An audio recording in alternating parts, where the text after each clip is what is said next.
दिल्ली सरकारला सुप्रीम कोर्टाचा झटका। एल्डरमॅन नियुक्तीचा नायब राज्यपालांना वैधानिक अधिकार। निर्णयासाठी दिल्ली सरकारची सूचना बंधनकारक नाही। केदारनाथ यात्राधाम पायी मार्ग अजूनही बंदच। काल लिंचोलीतून 370 जणांचे रेस्क्यू। बचाव कार्यासाठी घेतली स्निफर डॉग्सची मदत। वायनाडमध्ये रेस्क्यू ऑपरेशनचा 7वा दिवस। उद्ध्वस्त झालेल्या परिसरात यंत्रणांचे वाहतूक आणि जनजीवन पूर्ववत करण्याचे प्रयत्न। रामपूरमध्ये ढगफुटीमुळे समेज गाव उद्ध्वस्त। 5 दिवसांपासून रेस्क्यू ऑपरेशन सुरूच। वाहतूक सुरळीत करण्याचे यंत्रणांचे प्रयत्न।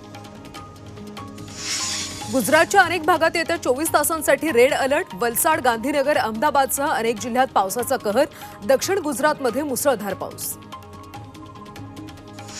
उत्तर प्रदेशात वाराणसीजवळ गंगा नदीचा जलस्तर वाढला। नावांची आवक जावक कमी। मुसळधार पाऊस आणि अनेक बांधांवर पाणी ओव्हरफ्लो झाल्यानं गंगेला उधाण।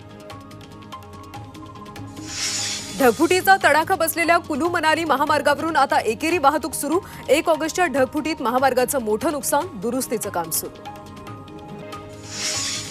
मनाली लडाख रस्ता दुरुस्तीचे युद्धपातळीवर प्रयत्न। ढगफुटीमुळे कपाता आणि बेली ब्रिजचं नुकसान।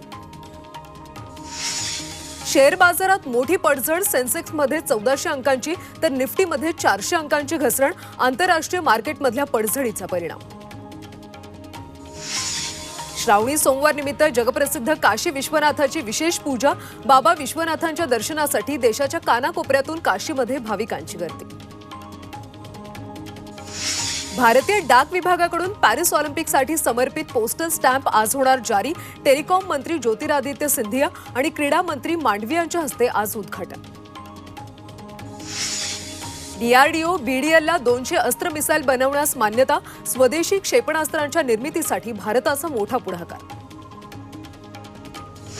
बांगलादेशात हिंसाचार पुन्हा वाढला। सरकारकडून अनिश्चित काळासाठी कर्फ्यू जाहीर तर भारताकडून नागरिकांना बांगलादेशात न जाण्याचा सल्ला।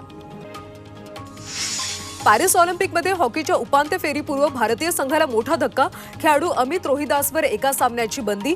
जर्मनी विरुद्ध उपांत्य फेरी खेळणार नाही। भारत श्रीलंका वनडे मॅचमध्ये भारताचा दारुण पराभव। यजमान श्रीलंकेचा 32 धावांनी दणदणीत विजय। श्रीलंकेची मालिकेमध्ये 1-0 ची आघाडी।